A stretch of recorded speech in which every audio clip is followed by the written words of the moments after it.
investigation showed that there were actually 7 people in the car.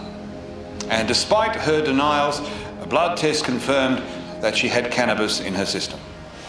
And when things got out of control at the party, Miss Hunter persuaded Miss Turner to take her back to town. And despite her protests, the 5 boys squeezed into the car. And when on the trip back, one of them lit up a joint and passed it round. Miss Turner refused to partake. The boys were drunk and started throwing the girls in the water they threw me into. And is that why you wanted to go home? Yeah, when I came out, I was cold and shaking, and I begged Cassie to drive me home, even though she didn't want to. Simon was meant to be driving. It was his car, and he was the designated driver, but he got too drunk to get behind the wheel. Miss Hunter, what actually happened on the way home? The boys lit a joint. Cassie told them to put it out, but Aidan blew smoke right in her face. He thought it was hilarious. We tried to push him away, but Cassie got bumped and lost control of the car. None of this would have happened if I hadn't pressured her into driving. She was just trying to be a good friend. On the ride back to town, did you or any of your mates smoke a joint? No, none of us did. If we'd known Cassie was under the influence of drugs, we would never have got in the car with her. We'd all had too much to drink. All? Well, Cassie seemed fine. I don't think she'd had much. I only saw her have one drink. And was she driving safely? Yeah, until she lost control. And what, in your opinion, caused the accident?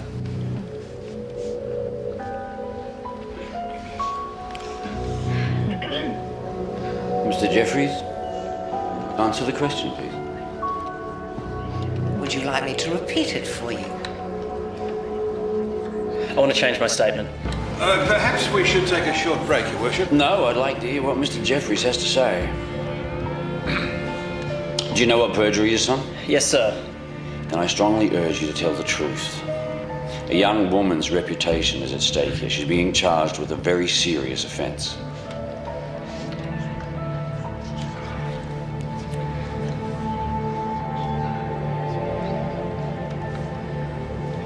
The boys were passing a joint around the car. Cassie told them to put it out. Then Aidan blew smoke in her face, just like Matilda said.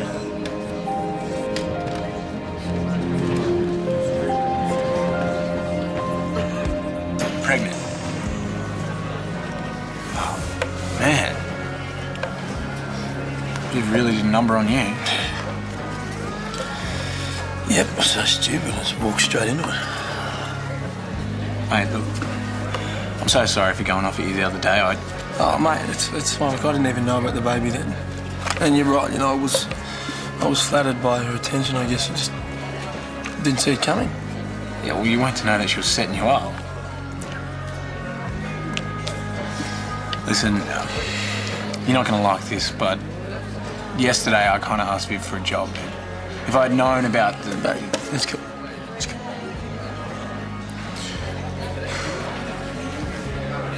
So what are you going to do? What disturbs me most about this case is with all the horror stories about P-platers in the news bulletins and on the television, the message does not appear to be getting through to our teenagers. Now, however well-meaning Miss Turner's intentions were when she got behind the wheel after having consumed alcohol, the fact is, accidents do happen, and the outcome of this could have been far more tragic. Alcohol and driving are a lethal combination. And teenagers need to realize that the rules are there to protect them, not to punish them. Now, in relation to the charges of a P-plater driving with alcohol in his system and of being in charge of a motor vehicle with in excess of 1 passenger under 21 after 11 p.m., I find that both charges are proven.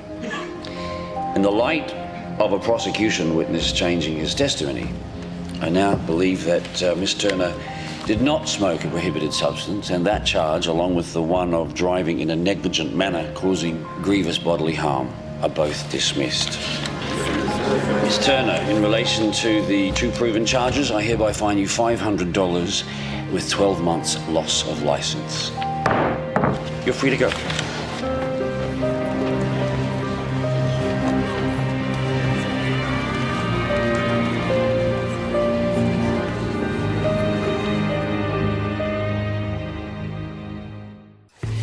Yeah, I come from a big family. There were 7 of us kids. Well, I'm Greek. I know all about big families.